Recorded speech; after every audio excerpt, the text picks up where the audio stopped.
Hello my dear student, আমি মোহাম্মদ ফারহান এবং তোমাদেরকে আমার ইংলিশ উইথ ফারহান স্যার চ্যানেলে স্বাগতম। তো দেখো, আমরা বেসিক্যালি যে দুটো আমরা ক্লাস করিয়েছিলাম এর আগে, সেই দুটো ক্লাসে আমরা অনেক রকম স্পিকিং এর নিয়ম শিখেছিলাম, ডেলি 4টা করে। আজকে আমাদের তার তৃতীয় ক্লাস, সেখানে আমরা আজকে তৃতীয় ক্লাসের মধ্যেও আমরা 4টা রুলস শিখবো। এবং যে 4টা রুলস শিখতে চলেছি সেই 4টা রুলস দেখো, বেশি কথা না বাড়িয়ে চলো দেখে নেওয়া যাক। প্রথম দেখো, একটা রুলস, যে ফার্স্ট রুলস আমরা শিখতে চলেছি সেখানে লেখা আছে, দেখো প্রথমে আই, আর এবং কনসোনেন্ট। কি কি? আই, আর প্লাস কনসোনেন্ট যুক্ত ওয়ার্ড, মানে কনসোনেন্ট। তাহলে আই আর কনসোনেন্ট এরকম ওয়ার্ড থাকলে এই যে আইটা হয়, এই আয়ের উচ্চারণ কি হবে? আয়ের উচ্চারণ আয়ের মতো না হলে আয়ের উচ্চারণ হয়ে যাবে আ। আয়ের উচ্চারণ আ হয়ে যাবে, বুঝা গেল? যেমন ফর এক্সাম্পল লিখেছি, দেখো FIRST। তো এখানে কি হয়? আমাদের ফার্স্ট বলি আমরা। তাহলে FIRST কেন ফার্স্ট বলছি? এখানে আই আর এবং দেখো এস আছে, এস হচ্ছে কি বলে আমাদের কনসোনেন্ট বলে, তার মানে এখানে আয়ের উচ্চারণ আ হয়ে গেছে, তার জন্য ফার্স্ট। BIRTH, আমাদের দেখো আই আর আছে এবং টি হচ্ছে একটা কনসোনেন্ট আছে বলে আয়ের উচ্চারণ কি হবে? আ হবে, মানে হচ্ছে বার্থ। BIR, এই দেখো IR আছে, তারপরে ডি আছে, ডি একটা কনসোনেন্ট বলে, তাহলে আয়ের উচ্চারণ কি হবে? আ হবে, মানে হচ্ছে বার্ড, ইটসেট্রা। তাহলে আমরা কি বুঝলাম? প্রথম রুলসে আমরা এটাই শিখলাম যে আই, আর এবং কনসোনেন্ট, আই আছে, আর আছে এবং তারপরে যদি কোনো ওয়ার্ডটা অক্ষরটা কনসোনেন্ট হয়, তখন আমরা কি করি না, আই, আর এবং কনসোনেন্ট এরকম ওয়ার্ড যদি হয় আমাদের, তখন আমরা কি করি? আয়ের উচ্চারণ আ বলি, আমরা আই না বলে আয়ের উচ্চারণ আ বলি। যেমন ফার্স্ট, বার্ড, ইটসেট্রা। এরপরে দেখো 2 নম্বরে আমরা যে রুলসটা করেছি সেখানে আমরা লিখেছি, দেখো আই কনসোনেন্ট ই।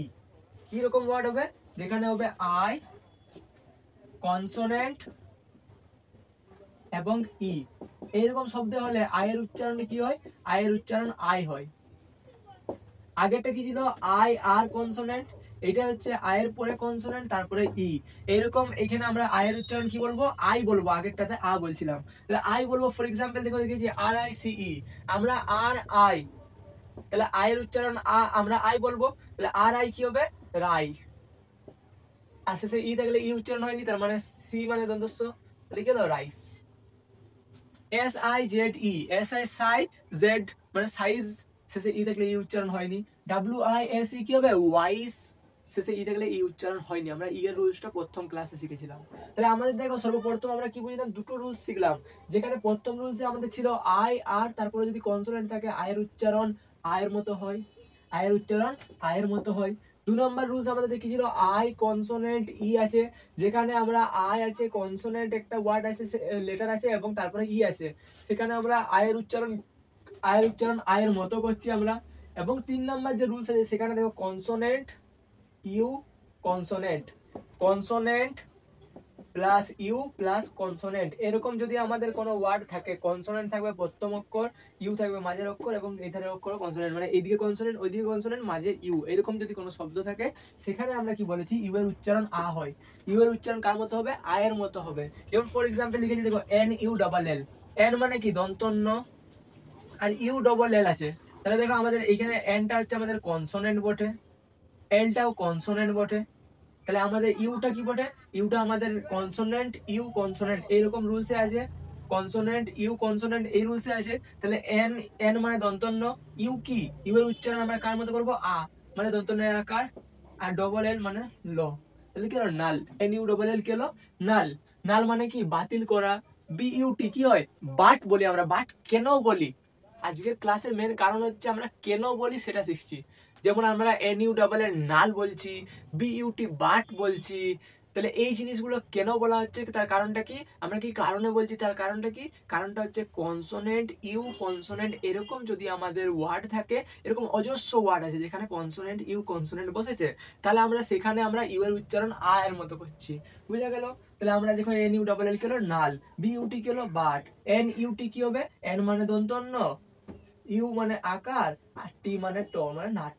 এন হচ্ছে কনসোনেন্ট প্লাস ইউ প্লাস টি হচ্ছে কনসোনেন্ট, তার মানে হচ্ছে আমাদের রুলস হচ্ছে ইউ এর উচ্চারণ আ, বুঝা গেল? 3টা রুলস পড়লাম আমরা, যেখানে প্রথমে আই আর কনসোনেন্ট ছিল, আই আর কনসোনেন্ট এরকম ওয়ার্ড থাকলে তখন আমরা আয়ের উচ্চারণ আমরা আয়ের মতো না করে আয়ের উচ্চারণ আমরা আ করি। এবং দ্বিতীয় নম্বর বললাম আই কনসোনেন্ট ই আছে, আই আছে, কনসোনেন্ট আছে, ই আছে, সেরকম এক্সাম্পল আমাদের বহুত আছে, সেখানে আমরা আয়ের উচ্চারণ আয়ের মতো করছি। 3 নম্বর আমরা দেখলাম কনসোনেন্ট ইউ কনসোনেন্ট এরকম শব্দ থাকলে আমরা কি করছি, ইউ এর উচ্চারণও আয়ের মতো করছি।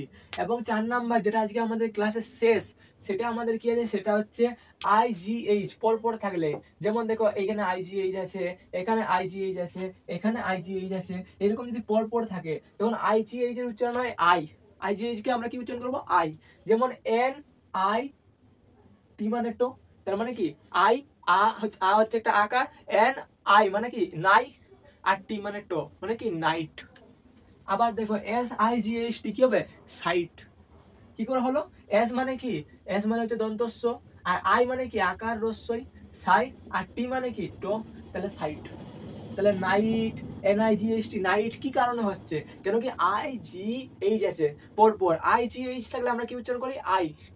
SIGHT sight, NIGHT night, BRIGHT bright, আমরা উচ্চারণ করি না করিনি। আবার MIGHT মাইট, এইগুলো আমরা যে করছি IGH যদি পরপর থাকে তখন আমাদের আই উচ্চারণ হয়। বুঝা গেল?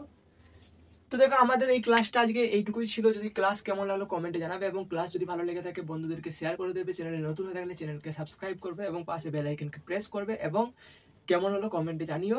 এবং যদি কোনো ডাউট থাকে, আমরা ভেবেছি প্রতিদিন রাতে একটু ছোট্ট করে একটা করে লাইভে আসবো, এবং সেখানে তোমাদের ডাউট ক্লিয়ার করা হবে। এবং লাইভটা কটার মধ্যে হতে চলেছে, লাইভটা আমাদের বেসিক্যালি ক্লাসটা হবে প্রতিদিন রাত্রি অ্যাপ্রক্সিমেট 8:30 থেকে 9টার মধ্যে চেষ্টা করব। প্রতিদিন 8:30 থেকে 9টা, বা 9টা থেকে 8:30 থেকে 9টা চেষ্টা করব। 10 মিনিট 15 মিনিট যতটা সময় দেওয়া যায় লাইভে আসবো, এবং তোমাদের সমস্ত ডাউট তোমাদের সাথে বসে ক্লিয়ার করা হবে। ক্লাস কেমন লাগলো কমেন্টে জানাবে, এবং লাইভে অবশ্যই যুক্ত হয়ে যাবে। বুঝা গেল? স্টে সেফ, জয় হিন্দ।